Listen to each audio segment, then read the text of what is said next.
श्रीमद् भगवद गीता अध्याय 2 श्लोक 37 और 38। श्री भगवान अर्जुन को कहते हैं, हे अर्जुन,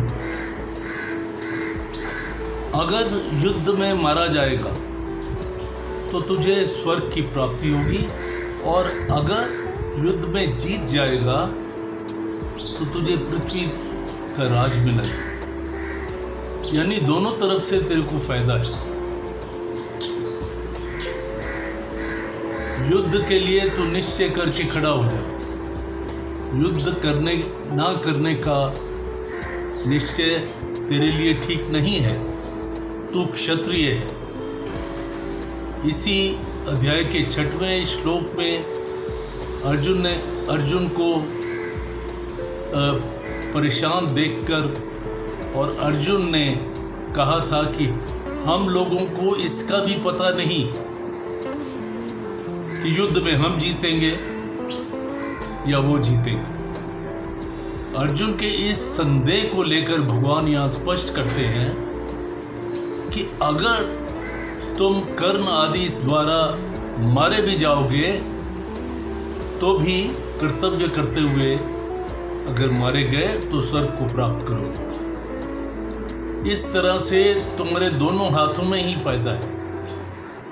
तात्पर्य यह कि युद्ध करने से तो तुम्हारा दोनों तरफ से लाभ ही लाभ है, और युद्ध ना करने से दोनों तरफ से हानि ही हानि है।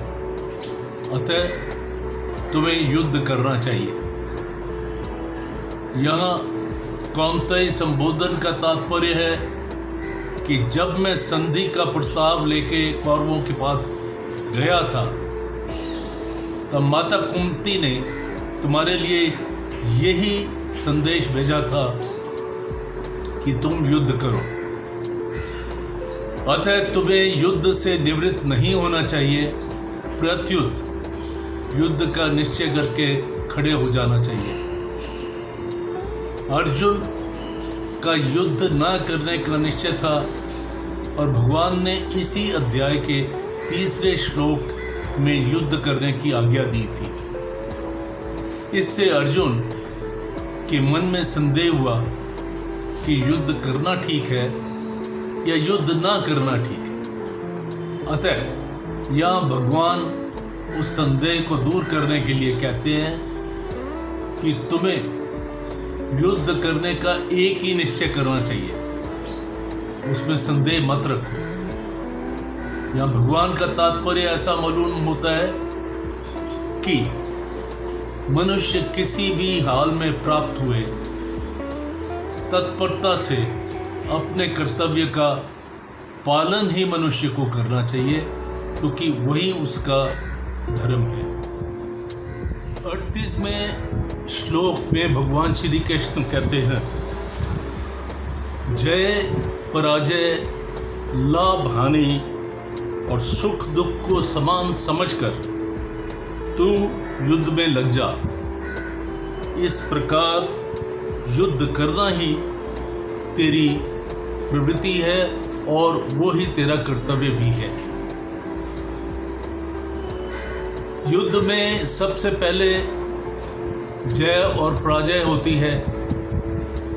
जय का परिणाम होता है लाभ और हानि, तथा लाभ हानि का परिणाम होता है सुख और दुख।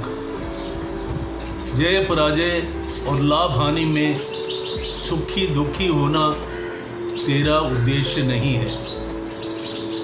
तेरा उद्देश्य तो इन तीनों में सम होकर अपने कर्तव्य को पालन करना है। युद्ध में जय पराजय, लाभ हानि, सुख दुख तो होंगे ही।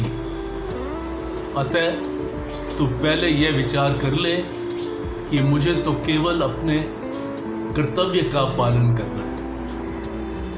जय पराजय आदि से कुछ भी मतलब नहीं है।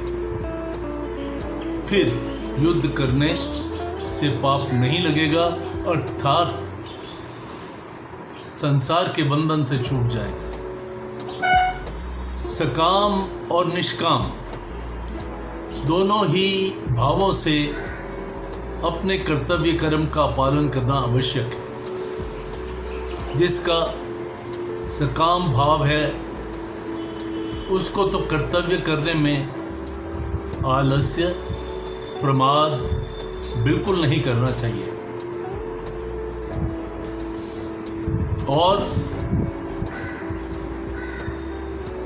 प्रत्युत तत्परता से अपने कर्तव्य का पालन ही करना चाहिए। जिसका निष्काम भाव है, जो अपना कल्याण चाहता है, उसको भी तत्परता पूर्वक अपने कर्तव्य का पालन करना चाहिए। सुख आता हुआ अच्छा लगता है और जाता हुआ बुरा लगता है, तथा दुख आता हुआ बुरा लगता है और जाता हुआ अच्छा लगता है।